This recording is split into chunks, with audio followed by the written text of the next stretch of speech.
여러분 안녕하십니까? 헬로티비 뉴스 강원입니다. 첫 번째 소식입니다.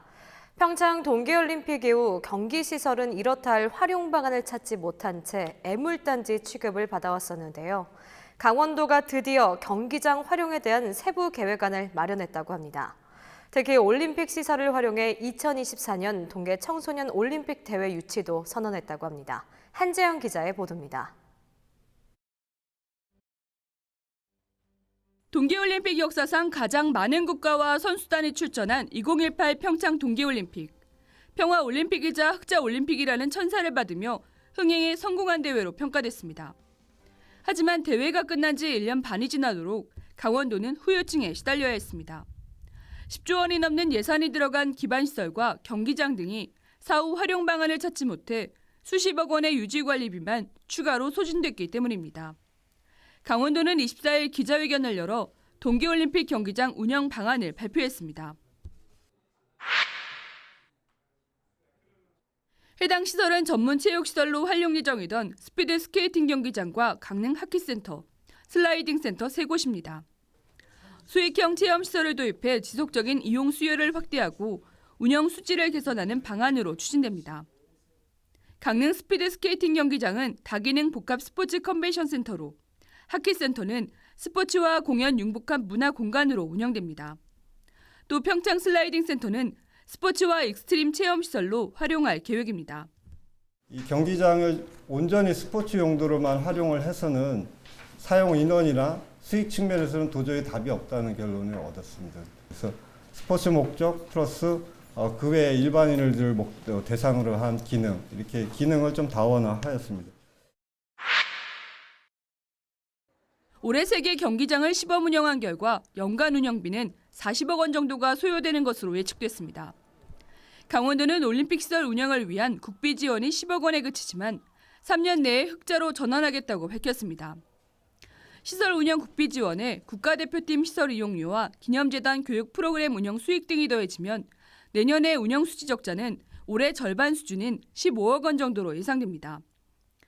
여기에 휠 봅슬레이와 플레잉 스케일리통 등 다양한 체험형 수익시설을 도입해 3년 이내에 흑자 운영으로 전환한다는 방침입니다. 시설 활용으로 인해서 지역 경제에 약 55억 규모의 파급 효과가 있었을 것으로 저희들이 판단을 합니다. 그래서 재단의 교육 프로그램 플러스 체험형 수익시설 두 가지 기능을 통해서 수익을 적자를 저희들이 해소해 나갈 계획입니다. 강원도 신성장 동력으로 평창올림픽 경기장과 올림픽 유산 사업을 활용하는 방안도 모색됩니다. 2018 평창기념재단은 올림픽 경기장이 있는 평창과 강릉에 시설 간 전략적 연계를 통해 2018 평창 레거시 특화 지구를 조성할 계획입니다. 또 경기장 시설을 활용한 100억 원 규모의 체험형 교육 프로그램을 운영해 올림픽의 긍정적 가치를 미래 세대에게 전파하고 수익성 극대화도 도모합니다. 이 수호랑 반다비를 2020년부터 하게 되면 일단 최소 12억 원의 직접적인 경기장 운영 수지 개선 효과가 발생할 걸로 예상이 되고요. 지역 경제를 활성화함은 물론 현재 연간 약 182명의 직접적인 고용 창출 효과가 예상이 됩니다. 강원도는 이 밖에도 평창 동계올림픽의 감동을 재현하고 국가 지원의 명분을 확보하기 위해 2024년 동계 청소년 올림픽 대회를 유치하기로 했습니다. 내년 7월 도쿄올림픽 IOC 총회에서 개최지가 결정되는데 기존 시설을 활용하는 도시에 가산점이 부여돼 강원도의 개최 가능성도 매우 클 것으로 판단했습니다. 이 대회는 남북이 공동으로 개최하는 것을 염두에 둔 그런 경기가 되겠습니다. 정부가 이 점에 대해서 동의를 다 했기 때문에 저희들이 좀 더 동계올림픽 경기장의 국비를 확보하는데 명분과 발언권을 조금 더 확보했다고. 한편 올림픽 경기장의 활용과 운영 활성화에 대해 일부 종목별 단체들이 충분한 협의가 이루어지지 않았다며 불만을 제기해 사업 시행과 운영 활성화를 위한 논의가 추가돼야 할 것으로 지적됐습니다. 헬로티비 뉴스 한지영입니다. 환경부가 강원도 주요 현안 사업에 따른 판단을 내리면서 이중잣대 논란이 일고 있습니다.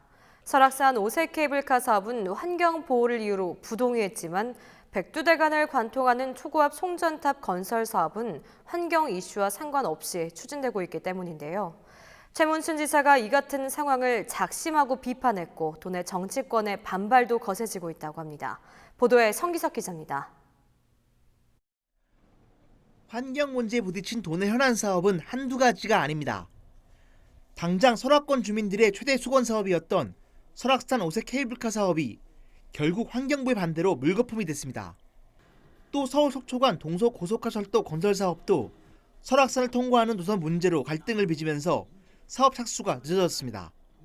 여기에 평창 동계올림픽 당시 활강 경기가 열렸던 정선 가리왕산 복원도 여전히 논란을 빚고 있습니다. 국립공원과 백두대간 보전 등 자연환경 문제가 이슈였습니다. 부당하고 질량권을 넘은 불법적인 행정처분입니다.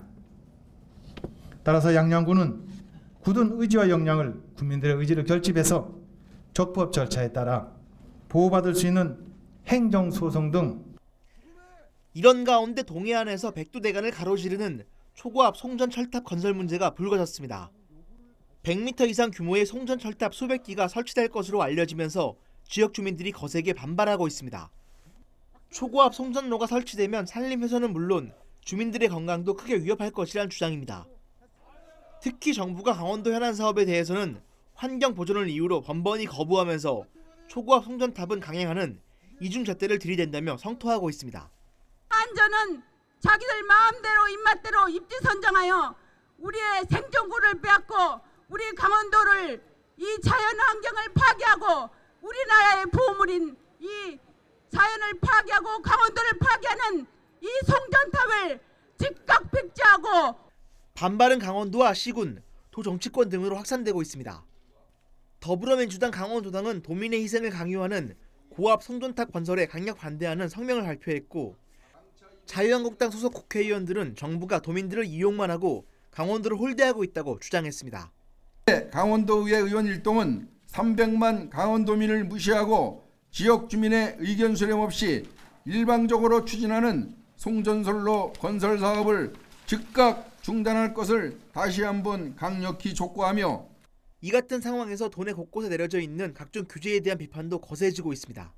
실제 평창 대관령 일대는 국립공원과 백두대간 보호구역 등 무려 13개 규제가 적용되고 있고 케이블카 사업이 무산된 설악산 오색지구 역시 4개 규제를 중복으로 받고 있습니다. 강원도는 전체 면적의 절반이 군사, 산림, 환경, 농업 등 42개 개별법에 의한 2개 이상의 중복 규제를 받고 있습니다. 헬로티비 뉴스 성기석입니다. 지금까지 소상공인 지원하면 주로 상인들 위주로 이루어졌는데요. 원주에서는 앞으로 도시형 소공인, 이른바 작은 공방들도 지원을 받을 수 있게 됐습니다. 원주시 도시형 소공인 지원 조례가 시의회에 상정된 건데요. 어떤 내용인지 박건상 기자가 취재했습니다. 비누와 샴푸, 화장품 등을 직접 수공예로 만들어 판매하는 원주의 한 공방입니다. 4년 전 문을 연 이 공방은 수공예 만들기 체험과 제품 판매 등으로 연간 8천만 원의 매출을 올리고 있습니다. 작은 규모에 비해 비교적 성공적으로 운영되고 있는 곳 가운데 한 곳입니다. 하지만 이것도 고민은 있습니다. 조금 더 규모를 키워보고 싶지만 아쉬운 점이 적지 않습니다. 개발을 해놓은 상태 비누나 아니면 세정용품들이 있는데 그걸 시장에 좀 판매하기에는 조금 부족한 부분들이 많거든요. 그런 부분에 있어서는 시설이나 또 뭐 기계 이런 부분들에다 조금 지원을 해주시면. 원주시에는 이 같은 공방, 10인 이하의 제조업 판매자들이 1,500곳이 넘게 영업을 하고 있습니다. 이런 도시형 소공인들을 위해 원주시 의회가 원주시 도시형 소공인 지원에 관한 조례를 발의했습니다. 원주에서 대표 산업이라고 계속 육성을 하려고 하는 게 이제 옷이나 한지, 엿 뭐 이런 것들이 있을 거고요. 일부 원주가 수공예를 하는 사람들이 상당히 많아요. 근데 환경은 열악해요. 그래서 이런 사람들을 좀 지원할 수 있는 그러한 조례가 될 수 있을 것이고요. 지금 이 조례는 10인 이하의 근로자가 상품을 제조, 판매하는 업체를 대상으로 원주시가 기술 전수와 경영 지도 등을 지원할 수 있다는 내용을 골자로 하고 있습니다. 이 조례안이 통과되면 원주 미로 시장에서 흔히 볼 수 있는 작은 공방들의 경우 기술 전수는 물론 판로 확보를 위한 정보를 체계적으로 받아볼 수 있게 됩니다. 지금까지 이 같은 지원이 필요했던 소공인들은 반기는 분위기입니다. 공방을 하게 되면 아무래도 판로 개척하는 게 가장 중요하기도 하고, 그런데 여태까지는 그런 게 이렇게 체계적으로 알려주시는 그런 정보가 없었어요. 근데 그런 게 앞으로 생긴다고 하니까 빨리 그게 생겼으면 좋겠고 기대가 되고 그렇습니다. 전국 기초자치단체에서는 최초로 도입되는 도시형 소공인 지원 조례. 청년 창업자는 물론 소규모 공방들의 든든한 사업 파트너로 자리매김할 수 있을지 기대가 모아지고 있습니다. 헬로티비 뉴스 박건상입니다.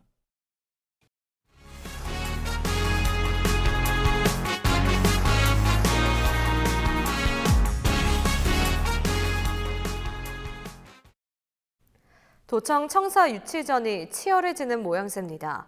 춘천과 원주에 이어 화천까지 유치전에 가담했는데요. 여기에 강릉에서는 도청 제2청사 요구도 커지고 있습니다. 자칫하면 지역 갈등으로 번지지 않을까 우려의 목소리도 나오고 있습니다. 장진철 기자의 보도입니다.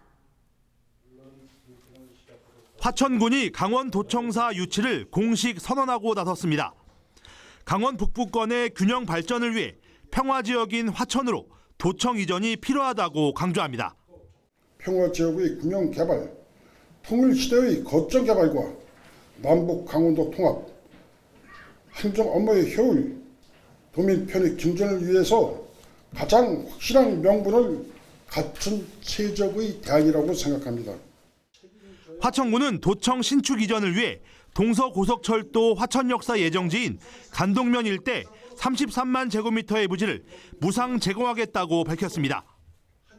강원 도청사 유치전에 나선 곳은 춘천과 원주 그리고 화천 등 3곳. 각 지역마다 유치 명분은 분명합니다. 우선 원주는 조선시대 도청에 해당하던 강원 가명이 있었던 역사적 배경과 도내 최대 인구와 기업, 이로 인한 최대 세입을 장점으로 내세우고 있습니다. 춘천은 구한 말부터 이어오던 수부도시라는 점과 강원도청이 이전한다면 도단위 기관이 한꺼번에 옮겨야 하는데 이는 비현실적인 주장이라고 반박합니다. 이처럼 도청 이전 논란이 확산되고 있지만 정작 강원도는 청사 신축에 대해 말을 아끼고 있습니다. 도청 신축 문제가 내년 총선에서 정치적으로 악용될 수 있는 데다 자칫하면 지역 갈등으로 번질 수 있기 때문입니다. 강원도 전체 입장에서 내 지역이 아니라 도 전체 입장에서 또는 국가 경제 전체 발전의 입장에서 살펴볼 필요가 있다 생각이 들고요. 이 도청 이전만큼은 도민 전체의 관점에서 도민들이 관심을 갖고 또 균형적으로 바라보면 좀 더 좋지 않을까 생각이 듭니다. 학계에서는 현실적으로 도청이 춘천을 벗어날 가능성은 적다고 보고 있습니다.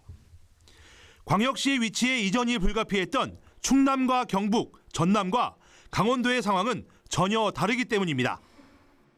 경상북도에 있는 북도를 관할하는 도청 소재지가 타 광역자치단체인 대구에 있었기 때문에 그것은 이제 위치 자체를 옮겨야 되는 그런 상황이었고. 강원도는 최근 춘천시 신부급과 동래면 거두리 등 5개 부지를 놓고 청사 신축을 고민하고 있는 것으로 전해지고 있습니다. 하지만 강원도가 춘천뿐 아니라 도청 청사 이전의 최적지를 찾기 위한 타당성 용역이나 도민 여론 수렴 등 관련 절차 없이 청사 이전을 강행해야 한다는 비판도 제기됩니다. 도청 청사 신축을 놓고 지역 갈등 등 후폭풍이 예상되면서 강원도의 행보에 관심이 집중되고 있습니다. 헬로티비 뉴스 장진철입니다. 강릉에서 고성재진을 잇는 동해 북부선 남측 구간 연결 사업이 다시 주목을 받고 있습니다. 3차 북미 정상회담 가능성이 제기되는 등 북미 관계 개선 움직임이 있기 때문인데요. 정부는 남북 교류와 관련해 타당성 있는 합의가 나온다면 예타 면제 사업으로 우선 추진하겠다는 계획입니다. 보도에 성기석 기자입니다. 남북을 잇는 동해선 철도는 지난 2007년 4월 비무장시대 구간 내 선로 연결을 완료하고 시범 운행까지 마쳤습니다. 하지만 강릉에서 고성 제진을 잇는 남측 구간 104.6km는 아직까지 단절 구간으로 남아 있습니다. 한미 정상이 북미 관계 회복을 위해 노력하겠다고 밝히면서 동해 북부선 단절 구간 조기 연결이 주목받고 있습니다. 동해 북부선이 북한과 연결되면 부산에서 출발하는 열차가 이곳 강릉과 북한을 거쳐 유럽까지 갈 수 있게 됩니다. 강원도는 동해 북부선과 경원선 철도 연결을 통해 남북 교류와 북방 경제의 중심지로 도약하겠다는 전략을 세우고 있습니다.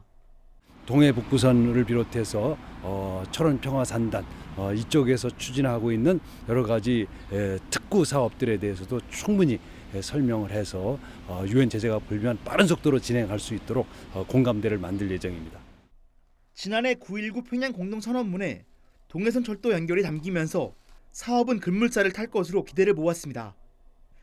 하지만 북미 관계가 교착에 빠지면서 남북 교류 사업은 전면 중단됐습니다.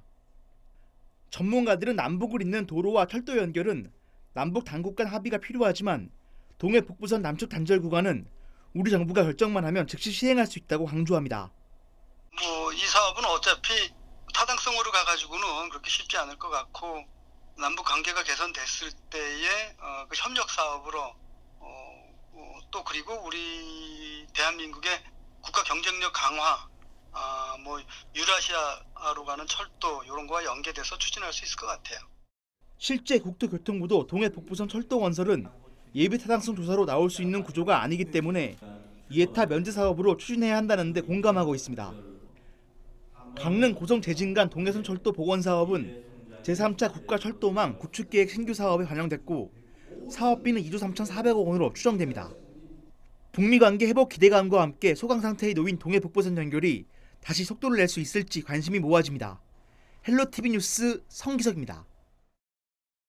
얼마 전 헬로티비 뉴스를 통해 원주의 한 임대사업체의 파산 위기로 인해 전세 세입자들이 단체 행동에 나섰다는 소식 전해드렸는데요. 여기에 임대사업체의 재산세 미납으로 일부 세대를 원주시가 가압류하면서 세입자들의 불안은 더욱 커지고 있습니다. 박건상 기자의 보도입니다. 원주시에서 임대사업을 하고 있는 한 업체가 파산 위기에 놓였습니다. 이 업체는 원주시 관설동과 당구동 일대에 걸쳐 500여 채를 임대하고 있습니다. 하지만 9월 현재 전세기간 만기가 도래한 120가구가 전세 보증금을 돌려받지 못하고 있습니다.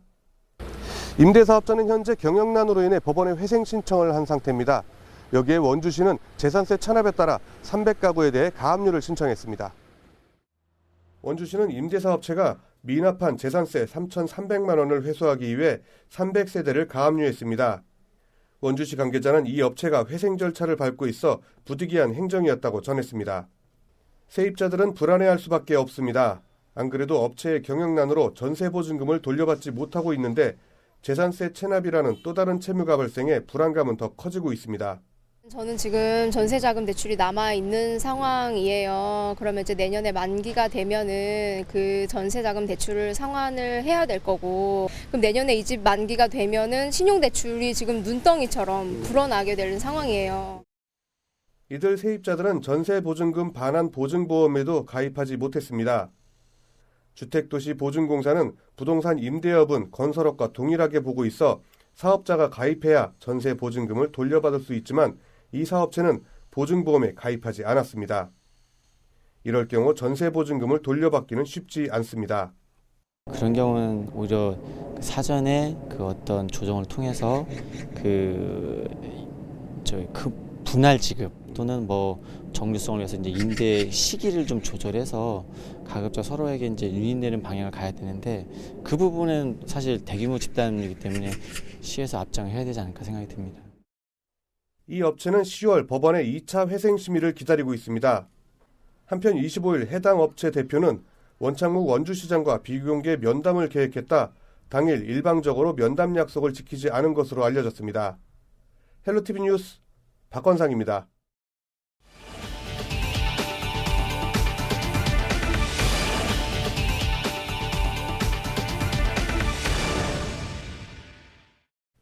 이번 주부터 단풍이 시작된다고 하는데요. 다만 산악사고도 요즘 같은 가을철에 가장 많이 발생하고 있습니다.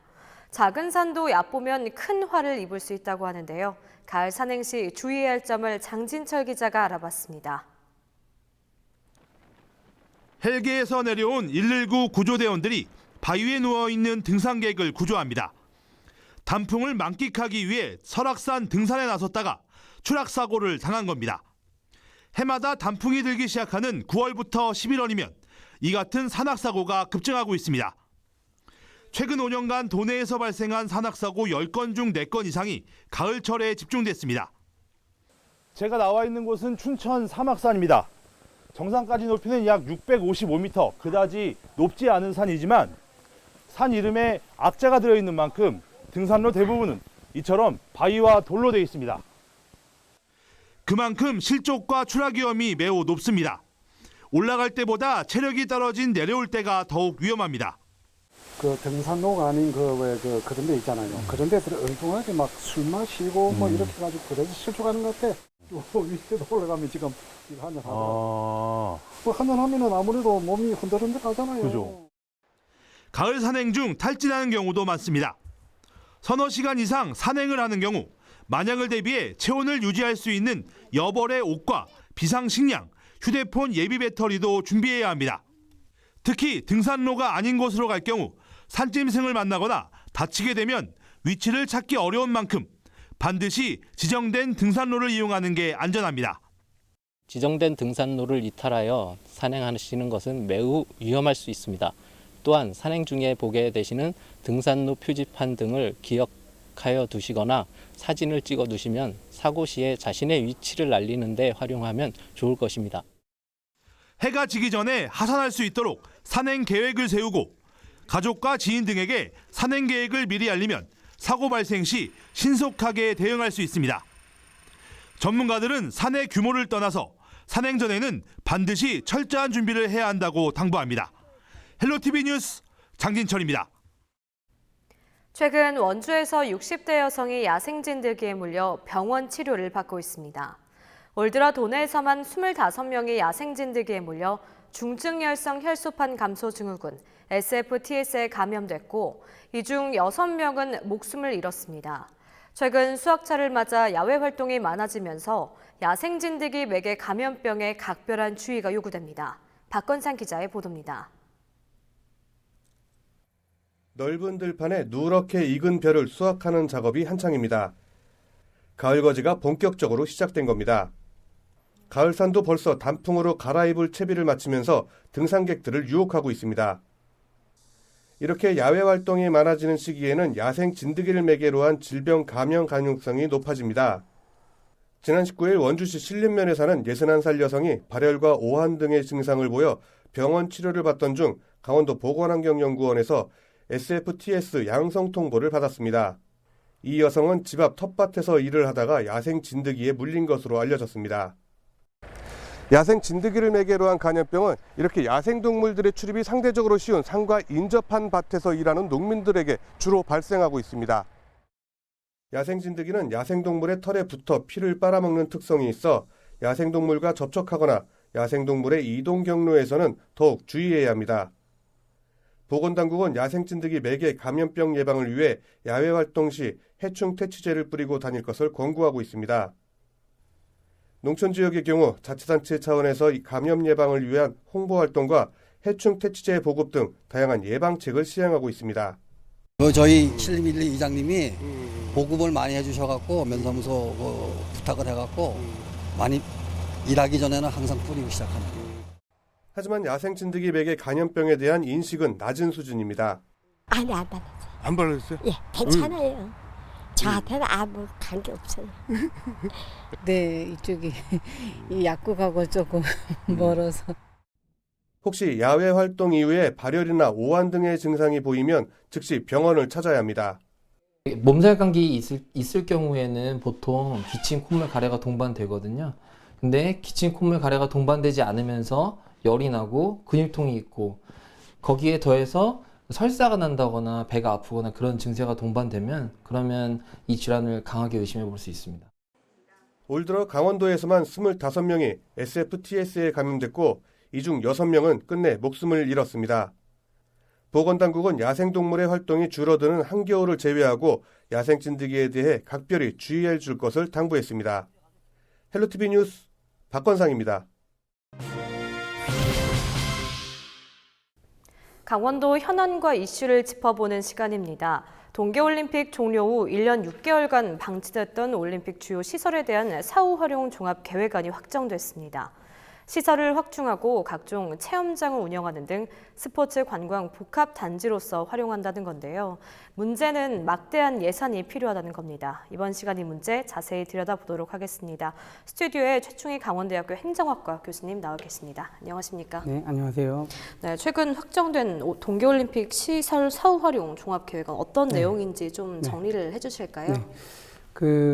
최근에 확정이 된 그 활용 종합계획안의 내용은 크게 이제 세 가지로 볼 수가 있을 텐데요. 네. 그 평창 올림픽 그 슬라이딩 센터와 그다음에 스피드 스케이팅 경기장, 그다음에 이제 하키 센터인데 결국 그 동계 올림픽 경기장이 겨울철 한 철만 사용이 되다 보니까 사시사철 경기 이용에 따르는 수익을 낼 수가 없어서 이제 그런 부분들을 보완을 해서 또 시설 개선을 해서 사시사철 이용이 될 수 있도록 이제 보완하는 내용이라고 볼 수 있겠는데요.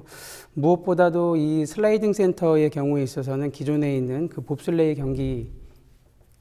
경기장에 있는 그 봅슬레이 썰매를 바퀴로 바꾸어 가지고 일반인들도 봅슬레이 체험을 할 수 있도록 바꾸어서 운영을 하는 내용이 되겠습니다. 그다음에 이제 스피드 스케이팅 경기장은 사실 지금까지 제대로 활용이 되지 못하고 있었는데요. 그런 부분을 이제 내부 인테리어 시설들을 이제 다 바꾸고 구조 변경을 해가지고 이제 키즈 카페 형식으로 해서 스포츠 카페 형식으로 해서 이제 어린이들이 와서 편하게 놀고 또 즐기고 갈 수 있는 그러니까 대중적인 어떤 공간을 제공해주는 방향으로 또 개선이 된다라고 합니다. 또 하나가 이제 하키 센터 이제 그 구조 조정이 될 수 있겠는데요. 하키 센터 부분은 이제 기존에 하키 선수들이 이용했던 곳에 플러스해서 그 장애인 하키 전용 센터를 또 만들고 또 기존의 동호인들도 이 하키 센터장을 사용할 수 있도록 해서 그 저변을 좀 확대를 해서 운영 수익을 높이려는 그런 계획인 것으로 확인이 됩니다. 네, 그럼 이게 좀 실현됐을 경우에 좀 미칠 경제적 효과는 어떻다고 좀 생각을 했습니까? 경제적인 부분에서는 많이 나아질 것 같다는 생각이 들고요. 아무래도 한 철만 운영되던 것이 사시사철 운영이 되다 보니까 봄, 여름, 가을, 겨울 모두 운영이 될 수 있고 거기에 따른 공실률이라든지 또 경기장, 또 대여 수입료, 그다음에 입장료 수입, 또 관광객들이 상당 부분 늘어날 수 있다라는 장점이 됐을 수 있고요. 그다음에 스피드 스케이트장이 이제 개선이 되면서 또 어린이들이 또 많이 찾고 가족 단위의 또 관광객들이 많이 찾을 수 있는 그런 장점이 있기 때문에 무엇보다도 관광객 증가에 따르는 또 지역 경제 활성화 효과도 거둘 수 있겠다 생각이 듭니다. 그리고 이제 뭐 올림픽 동계올림픽 준비하는 선수들 같은 경우에 있어서 또 경기장을 또 대여해서 이용을 해야 되기 때문에 그런 부분들에 따르는 또 대여장 경기 또 운영 수입도 거둘 수 있을 것 같습니다. 근데 문제는 뭐 종합 계획안 실행에 따른 이제 필요한 예산 규모가 좀 관건일 것 같은데 자료에 따르면 당장 내년부터 80억 원이라는 막대한 돈이 좀 필요하다면서요? 네. 이게 지금 기존의 동계올림픽 경기장이 선수들이 경기를 치르는 잘 치를 수 있도록 구조적으로 만들어 놓은 거기 때문에 아무래도 일반인들이 쓰기에는 부적합한 측면이 있습니다. 그래서 이 내부 시설이나 구조를 다 바꾸고 변경을 해야 되는 과정이 있기 때문에 새로운 공사가 필요한 그런 단계가 되겠습니다. 그래서 실시 설계도 해야 하고 또 거기에 맞는 새로운 프로그램도 운영을 짜야 되기 때문에 당장 이제 내년부터 80억 원이라는 돈이 들어가는데 중요한 부분은 이제 이 예산을 어떻게 확보할지 이제 국비 지원을 받아서 진행을 해야 될지 부분이 될 수 있을 것 같고요. 지금 현재 관리 운영비가 한 100억 원 정도가 소요가 되고 있고요. 지금 현재 운영에 따른 수익을 거두고 있는 게 한 25억 정도가 된다고 합니다. 그래서 현재 한 75억 정도에 달하는 적자가 좀 계속 진행이 될 예정이기 때문에 어떠한 형식으로건 간에 이 75억이라는 매년 발생하는 적자 금액을 만회할 수 있는 형식의 운영 방안이 새롭게 모색되는 것이 필요하다라고 생각이 됩니다. 네, 교수님께서 종합계획안 예산 규모에 대해서 좀 짚어주시긴 하셨지만 종합계획안이 이제 확정되기 이전에 한국개발연구원의 이제 발표 자료에 따르면 올림픽 주요 시설 중에서 뭐 강릉 스피드 스케이트 경기장과 강릉 하키 센터, 뭐 평창 슬라이딩 센터의 적자 규모가 당초 예상했던 것보다 훨씬 또 좀 크고 시설 운영에 따른 수입이 미치지 못할 것이라는 좀 예측을 하고 있는데 이 부분에 대해서도 좀 짚어주실까요? 네. 아까 말씀드렸다시피 한 해 그 운영 적자 부분이 70억에 달할 걸로 KDI에서도 지금 예상을 하고 있고요. 네. 가장 중요한 부분이 그 이용객들의 수가 충분하지 않아서이기 때문입니다. 그래서 향후에 이 종합계획안을 갖다가 성공적으로 실행하기 위해서는 기본적으로 많은 사람들이 참여하고 또 방문을 해서 이용할 수 있는 저변을 확대하는 게 가장 중요하다라는 생각이 들고요. 무엇보다도 이 종합계획안 실행을 현실성을 높이기 위해서는 민간 자본이 좀 들어와서 아무래도 조금 더 매력적인 여러 가지 시설들과 또 관광 명소와 연결시켜서 사람들 방문을 재촉시키는 것이 가장 바람직할 것으로 그렇게 보여집니다. 네, 근데 뭐 필요한 예산을 확보하기 위해서는 사실 강원도가 가장 부담해야 할 짐이 굉장히 많잖아요. 네, 근데 네, 현재도 좀 열악한 재정 네, 속에서 네. 올림픽 이런 시설, 사후 활용 예산까지 좀 확보할 수 있을까요? 네, 이 상당히 굉장히 어려운 그 부분입니다. 네. 가뜩이나 강원도의 경우에 있어서 여러 가지 재정 문제가 있는데 무엇보다도 그 알펜시아 문제라든지 또 춘천 레고랜드를 위해서 지속적으로 또 도의 예산이 투입되고 있는 상황이고 추가적인 그 재정을 마련해야 되는 상황이기 때문에 이 종합 활용 방안을 갖다가 실행시킬 수 있는 구체적인 재원을 마련하기가 사실 어려운 상황입니다. 네. 그럼에도 불구하고 지금 이 활용 예산을 확보를 하는 것이 중요한 이유가 매년 발생하는 이 적자 부분을 감소를 시켜야 되고 또 이 부분을 흑자로 변환시키려는 노력이 필요하기 때문에 예산 확보는 불가피하다는 생각이 들고요. 여기에서 가장 중요한 부분이 이제 민간 자본의 활용을 들 수 있을 것 같습니다. 그래서 민간 자본을 제대로 유치할 수 있도록 프로그램 계획안을 좀 짜임새 있게 짜서 많은 사람들이 또 많은 그 일반 사기업체에서도 충분히 참여해서 들어와서 투자할 수 있는 그런 여건들을 마련해 주는 것이 가장 중요하다라는 생각이 듭니다. 네, 그럼 지금 사후 활용 종합 계획안이 어디까지 좀 확정이 돼서 좀 진행 중인 건가요? 사후 활용에 대한 그 구체적인 계획들은 조금 더 살펴봐야 될 것입니다만은 가장 중요한 부분이 프로그램 운영인 것 같습니다. 네. 어떤 시설 변경보다도 더 중요한 것이 시설은 어떻게 보면 이제 고정 투자 비용으로 될 수 있을 것인데 사후 이제 운영 프로그램의 경우에 있어서는 좀 변동성이 있는 부분이고요. 또 이 프로그램 운영에 따라 가지고 사람들이 어느 정도 찾아올지에 대한 방문 의사를 변형시킬 수 있는 부분이기 때문에 프로그램 운영을 좀 자세하게 또 흥미 있게 잘 짜서 가족 단위 내지는 또 뭐 선수들뿐만 아니라 일반 동호회 그 운영하는 분들도 다 방문해서 또 머물다가 갈 수 있는 그런 안들을 마련하는 것이 가장 중요할 것 같다는 생각이 듭니다. 네, 뭐 올림픽 이후에 강원도는 끊임없이 정부의 올림픽 유산에 대해서 지원을 계속해서 좀 촉구를 하고 있는 게 뭐 2018 동계올림픽 같은 경우에는 올림픽 100년 역사상 이제 최고의 올림픽으로 좀 손이 꼽히고 있는데 정부에서도 그런 사실을 모르지만은 않을 것 같은데 이렇게 사후 활용 계획에 대해서 좀 지지부진한 이유가 있다면 어떤 것들이 있을까요? 사실 그 동계올림픽뿐만이 아니라 그 하계올림픽 시설의 경우에 있어서도 사후 활용 방안에 대해서는 사실 쉽지가 않은 부분이 있습니다. 우리나라뿐만이 아니라 대부분의 그 기개최 국가들도 이 같은 어려움을 겪고 있는데요.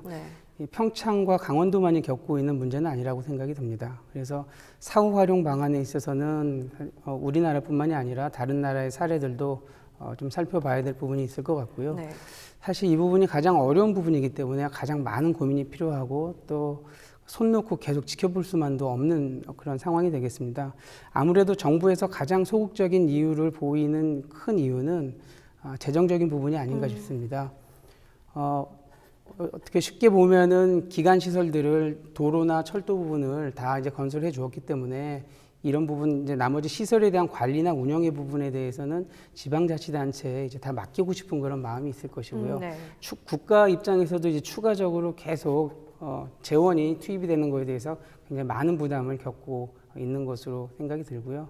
그런 측면에서 지방자치단체 차원에서도 뭔가 상생할 수 있고 또 나름대로 이 부분들을 갖다 살려낼 수 있는 방안을 마련하는 것이 굉장히 중요한 것 같다는 생각이 듭니다. 교수님께서 방금 말씀해 주신 것처럼 그럼 다른 사례, 뭐 다른 나라에서도 이렇게 올림픽 사후 활용에 대해서는 좀 어떻게 좀 진행이 되고 있나요?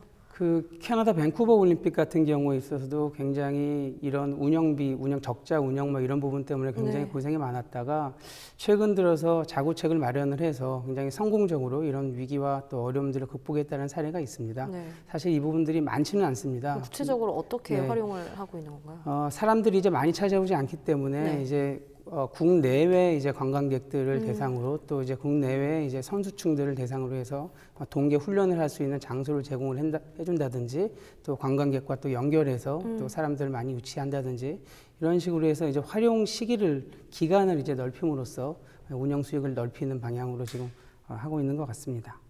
네, 뭐 앞서 언급을 했지만 2018 이제 평창 동계올림픽은 역사상 뭐 역대 최고의 올림픽이라는 찬사를 계속해서 이제 받고 있잖아요. 근데 그럼에도 불구하고 국내에서 동계올림픽의 열기가 좀 빠르게 식고 네. 있지 않나라는 네. 생각을 하는데 이 부분에서 좀 교수님 어떻게 생각을 하시나요? 네, 아마 사실 대부분의 뭐 그 스포츠 이벤트가 개최될 때에는 또 경기 중일 때는 굉장히 굉장히, 열광하고 또 흥분하고 좋아하다가 이게 마무리가 되면 대부분의 스포츠가 그렇듯이 금방 열기가 또 식습니다. 네. 근데 특히 근데 이제 문제는 올림픽과 같은 굉장히 빅 이벤트고 또 국제적으로 또 우리 굉장히 기억할 만한 이런 사건의 이벤트에 대해서는 조금 우리가 좀 다르게 접근할 필요가 있다라고 생각이 드는데요. 네.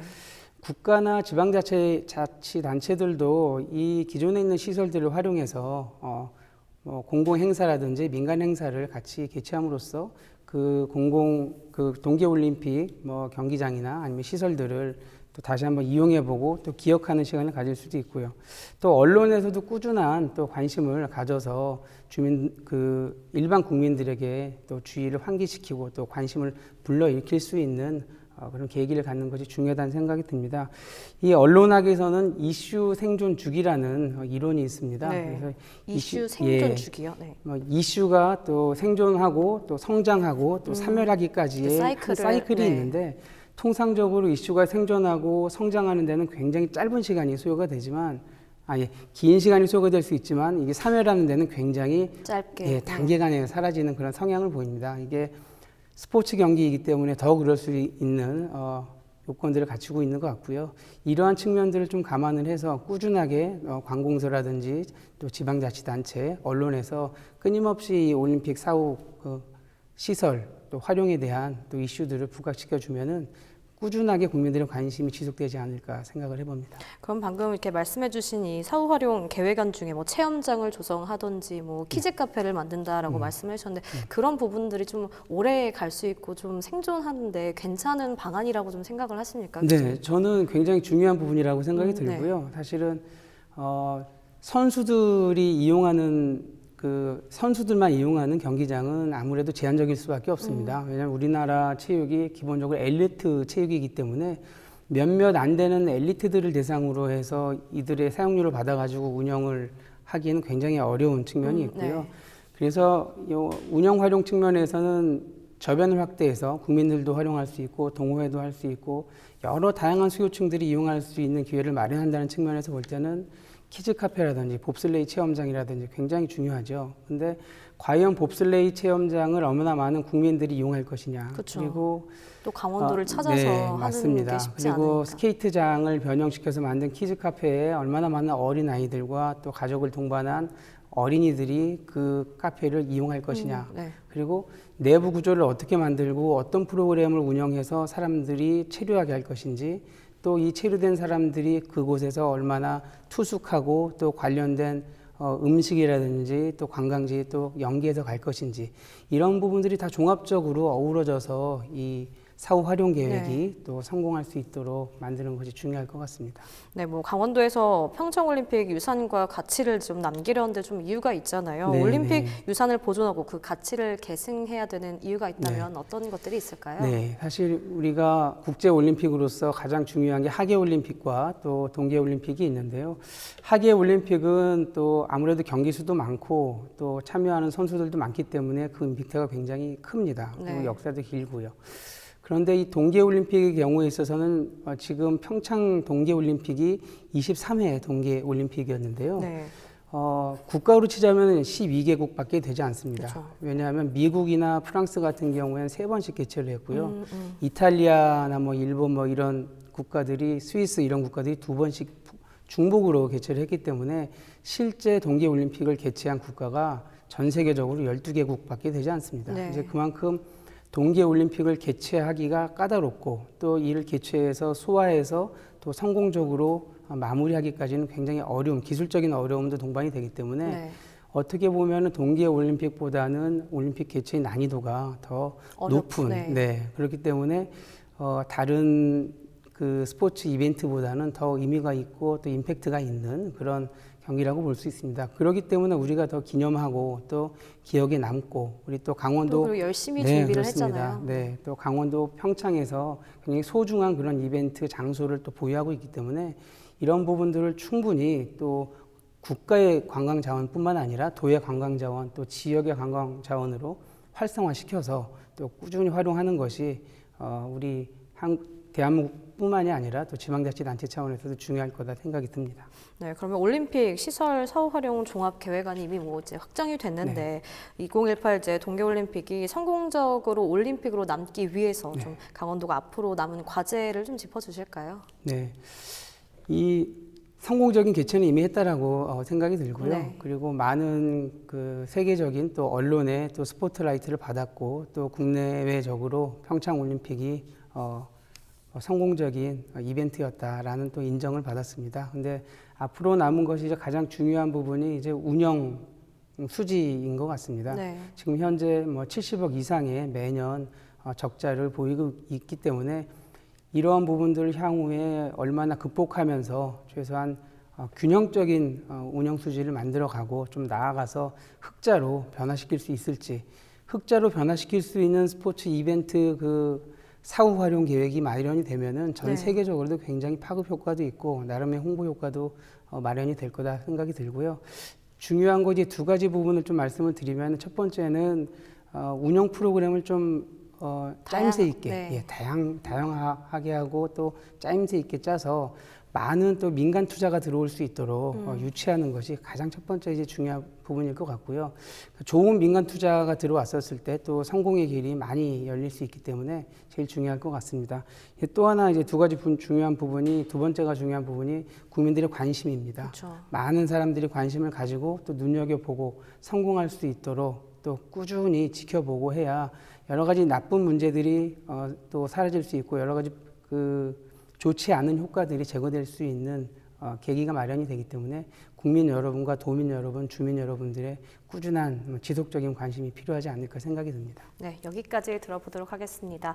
강원도 현안과 이슈를 짚어보는 시간이었는데요. 동계올림픽 종료 후 1년 6개월이래 방치됐던 올림픽 주요 시설에 대한 사후 활용 종합 계획이 발표됐습니다. 시설을 확충하고 각종 체험장을 운영하는 등 스포츠 관광 복합 단지로서 활용한다는 내용인데요. 오늘 이 문제 강원대학교 최충익 행정학과 교수님과 이야기 나눠봤습니다. 오늘 말씀 감사합니다. 네, 감사합니다. 부정청탁을 통해 강원랜드에 채용된 직원에 대한 해고가 정당하다는 법원의 첫 판결이 나왔습니다. 서울행정법원 행정 3부는 강원랜드 해고자 A씨가 중앙노동위원회를 상대로 정당한 해고라고 본 판결을 취소해달라고 낸 소송에서 원고 패소 판결을 했다고 밝혔습니다. 재판부는 판결문을 통해 교육생의 선발 절차가 정상적으로 진행됐다면 합격할 수 없었지만 점수 상향 조정 등으로 합격할 수 있었음이 인정된다고 밝혔습니다. 이어 부정행위로 반사이익을 얻어 합격하고 5년간 근무하는 혜택을 누렸고 아버지에 의해 청탁이 이루어졌으므로 A씨가 책임에서 자유로운 관계에 있다고 보기는 어렵다며 단지 부정행위를 구체적으로 알지 못했다는 사정을 들어 근로관계를 유지할 것을 회사에 기대하는 것은 부당하다고 덧붙였습니다. 강원도가 신재생 에너지 융복합 지원 사업에 257억 원을 투입하기로 했습니다. 강원도는 최근 산업통상자원부에서 최종 확정된 내년도 신재생 에너지 융복합 지원 사업에 강원도가 선정돼 전체 국비 지원 사업의 10.1%인 111억 원을 확보했다고 밝혔습니다. 여기에 도비 146억 원을 포함해 257억 원을 신재생 에너지 보급 사업에 투입할 계획입니다. 내년부터 추진되는 주요 사업은 춘천시 등 9개 시군 일반주택과 공공시설 등 2천여 곳에 태양광과 태양열, 지열과 해수열 설비를 설치하는 것입니다. 이상으로 헬로티비 뉴스를 마칩니다. 헬로티비 뉴스는 지영민과 함께합니다. 시청해주신 여러분 고맙습니다.